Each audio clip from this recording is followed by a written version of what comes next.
கர்த்தருக்கே மகிமை உண்டாவதாக. மனமகிழ்ச்சி. சங்கீதம் 119 143 இக்கட்டும் நெருக்கமும் என்னை பிடித்தது, ஆனாலும் உம்முடைய கற்பனைகள் என் மனமகிழ்ச்சி. இந்த உலகில் மனமகிழ்ச்சியோடு நாம் வாழும்போது நேர்மையாய் நடந்து கொண்டாலும் சில இக்கட்டான சூழ்நிலைகள் நம்மை தவறான பாதையில் நடத்திவிடும். எனவே தான் தாவீது கூறுகிறார், இக்கட்டும் நெருக்கமும் என்னை பிடித்தாலும் உம்முடைய கற்பனைகளை நான் கை கொண்டு நடப்பதால் அவை எனக்கு மனமகிழ்ச்சியை தருகிறது என்று கூறுகிறார். நீர் உம்முடைய கற்பனைகளை கொண்டு என்னை என் சத்துருக்களிலும் அதிக ஞானமுள்ளவன் ஆக்குகிறீர். அவைகள் என்றென்றைக்கும் என்னுடனே இருக்கிறது. சந்தோஷம் வரும்போது மாத்திரமல்ல, அல்லது துக்கமும் அவமானமும் நிந்தையும் இல்லாமையும் வரும்போது மாத்திரமல்ல, எப்போதும் ஆண்டவருடைய கற்பனை நம்முன் நிற்குமேயானால் எப்பேற்பட்ட சத்துருக்களையும் முறியடிக்கும் ஞானவானாய் உங்களையும் என்னையும் மாற்ற ஆண்டவரால் முடியும். ஆண்டவருடைய கற்பனைகளில் நாம் வாஞ்சை உள்ளவர்களாக இருக்க வேண்டும்.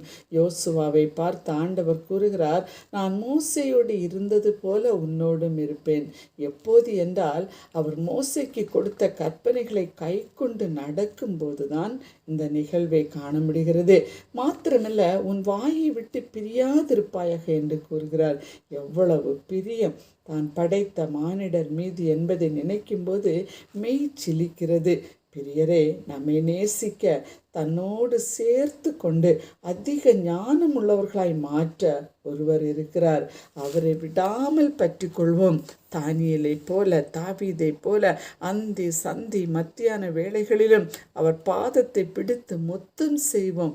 உலக வாழ்வில் இக்கட்டுகள் நெருக்கங்கள் நம்மை சூழ்ந்து கொள்ளும்போது அவரது கற்பனைகளின் வல்லமையால் ஜெயமெடுத்து மனமகிழ்ச்சியோடு வாழ நம்மை கர்த்தருடைய சமூகத்தில் ஒப்பு கொடுப்போமா?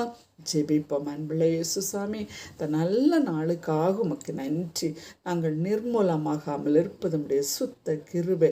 உலகத்திலே வாழும் பொழுது இக்கட்டும் நெருக்கமும் எங்களை சூழ்ந்து கொள்ளுகிற வேளையில் தேவனுடைய கற்பனைகளை நாங்கள் மனதிலே கை கொண்டு மனமகிழ்ச்சியாய் வாழ உதவி செய்யும். அப்படி செய்கிற அன்புக்காக உமக்கு நன்றி. இயேசுவின் நாமத்தில் பிதாவே, ஆமென்.